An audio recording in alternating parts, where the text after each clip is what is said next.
Tunay na makakaasa ang buong West Zone sa mas pinahusay na serbisyo patubig sa susunod na 5 taon. Ito ay dahil sa agresibong kampanya na inulunsad ng Maynilad Water Services Incorporated sa ilalim ng bagong pamunuan ng kumpanya na DM Consunji Holdings Incorporated at Metro Pacific Investments Corporation na ibaba ang non-revenue water at mas mapabuti ang serbisyo sa higit na 6 na milyong customer nito. Sa masigasig na pamumuno ng bagong Pangulo ng Maynilad na si Rogelio L. Singson, itinakda ang 5 key priority goals ng kumpanya upang matamo ang misyon nitong mabigyan ng 24 oras na supply ng tubig sa pressure na 7 PSI ang 100% ng West Zone concession.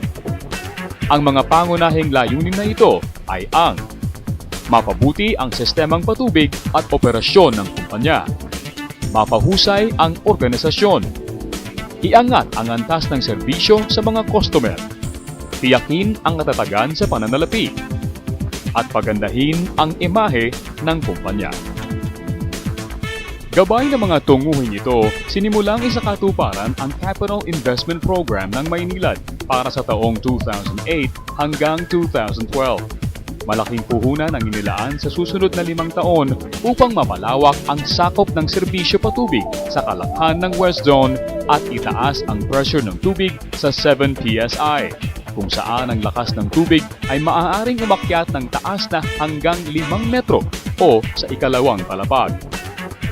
Ilan sa mga kritikal na hakbangin sa ilalim ng 5 taong programa ang pagpapahusay sa distribution system sa pamamagitan ng paglalatag ng mga bagong tubo, pagtatayo ng mga bagong treatment plant, pumping station at reservoir para sa mas malakas at maayos na pangangasiwa ng supply at pressure ng tubig. Para sa taong ito, gumugol ang Maynilad ng 8 bilyong piso para sa mga naturang proyekto, ang pinakamalaking ipinuhunan sa kasaysayan ng konsesyonaryo. Kasabay ng pagpapabuti sa sistemang patubig, ang paglulunsad ng mga programang nakatutok sa pagbababa sa NRW at pagsugpo sa ilegalidad sa tubig. Mahalagang hakbang sa mga programang ito ang pagtatakda ng mga hydraulic area at district metering area sa West Zone. Sa pamamagitan ng pagtukoy sa hydraulic boundaries ay nahati ang masalimuot na water network ng West Zone sa mas maliliit, kaya't mas madaling pangasiwaan ang sistema. Dulot nito ay hindi lamang mas mainam na nasusukat ang labas-masok ng tubig sa sistema, nakatutulong din ito sa paglutas sa problema ng non-revenue water, mga ilegal na koneksyon at di angkop na klasifikasyon ng serbisyo. Ang iba pang bahagi ng 5 taong programa ay ang pagtataas sa antas ng serbisyo sa mga kasalukuyang customer habang pinalalawak ang sakop ng serbisyo sa mga bagong lugar.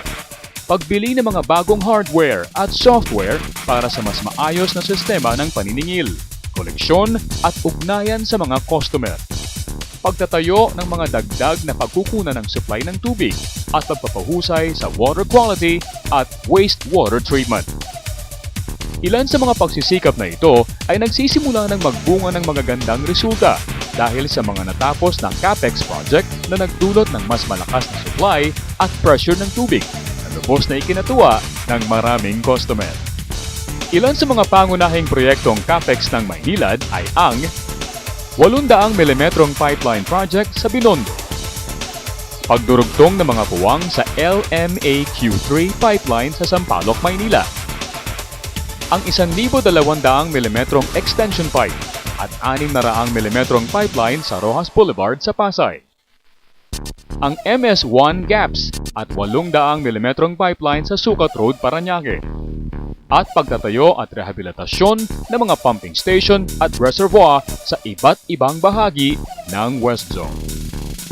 Sa Binondo, ang bagong latag na 800 mm tubo ay nagpalakas ng pressure sa pangunahing linya ng tubig ng Maynilad ng mula 10 hanggang 15 PSI, kung saan nakinabang ang mga residente at establishmento sa lugar kabilang ang Chinatown. Samantala, dahil sa bagong gawang LMAQ3 at 1,200 mm extension nito, ay nabawasan ng 100 hanggat 120 milyong litro ang kada araw na karga ng 2,200 mm trunk line sa lugar. Dahilan upang tumaas ang suction pressure ng mga pumping station ng Maynilad sa Pasay at Villamor ng 3 hanggat 4 na PSI at sa Santa Cruz at Sampaloc ng 8 PSI. Kasabay ng rehabilitasyon ng Espiritu Pumping Station at pagdurugtong ng iba pang mga puwang sa mga tubo, ang mga proyektong ito ay magre-resulta sa dagdag na 8 milyong litrong kada araw na filled volume sa Katimugan dahil sa supply na aabot hanggang Parañaque, Las Piñas at Cavite. Naglatag naman ng 600 mm tubo sa Rojas Boulevard upang makapag-supply ng tubig ang Pasay Pumping Station patungong Bayside Financial District sa pressure na 15 PSI. Samantalang ang mga proyektong MS1 Gaps at 800 mm linya sa Sucat Road ay magdadala ng mas maraming tubig sa mga kasalukuyan at karagdagang customer sa Parañaque kabilang ang BF Homes.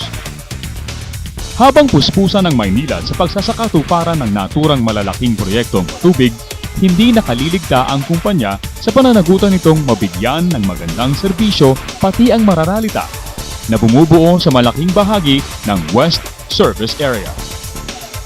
Mula nang ilunsad ang Bayan Tubig Program noong 1999, may 105,000 mararalitang pamilya na sa West Zone ang nabiyayaan ng individual na koneksyon ng tubig sa pamamagitan ng programa. Kaya upang lalong mapaunlad ang programa ay patuloy na naikipagtulungan ng Maynilad sa mga non-government organization upang maabot ng tubig ang iba pang lugar sa ilalim ng Special Subsidized Water Tariff Scheme na laan sa mahihirap. Dagdag dito, inulunsad din ng Maynilad ang bagong Corporate Social Responsibility Program nito katuwang ang Department of Education na naglalayong mapabuti ang kalusugan ng mga bata at kalinisan sa mga pampublikong paaralan.